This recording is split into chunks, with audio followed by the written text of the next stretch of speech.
মনে রাখবেন, যেই সরকার নামাজ প্রতিষ্ঠা করে না, যে সরকার ভালো কাজের আদেশ দেয় না, যে সরকার মানুষকে অন্যায় কাজ থেকে ফিরায় না, যাকাত আদায় করার অধিকার তার নাই।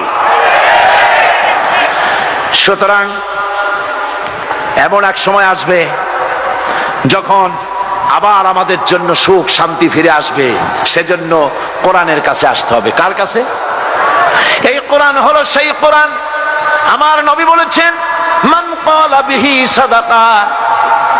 এই পল্টন ময়দানে উপস্থিত লক্ষ লক্ষ জনতার উদ্দেশ্যে রাসূলের হাদিস শোনাই, প্রাণ খুলে কান খুলে শুনুন। আমার নবী বলেন, কোরআন দিয়ে যারা কথা বলে ওরাই সত্য কথা বলে।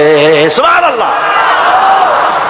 আপনার নেতা বক্তৃতা করতে আসে, না আছে কোরআন, না আছে হাদিস, সব নিজেদের মন গড়া কথা, ঠিক কিনা? কোরআন দিয়ে যারা কথা বলে তারা সত্য কথা বলে, কোরআন দিয়ে যারা মানুষকে ডাকে ওরাই সঠিক পথের দিকে ডাকে। যেই ডাক শুরু হয় দুনিয়া থেকে, আর এর যাত্রা শেষ হয় জান্নাতুল ফেরদাউসে গিয়ে। আখরাজাহু তিরমিজি, তিরমিজি শরীফের হাদিস এটি। সুতরাং ইন্নাদ-দীন ইনদাল্লাহিল ইসলাম। জীবন ব্যবস্থা কেবলমাত্র কোনটা?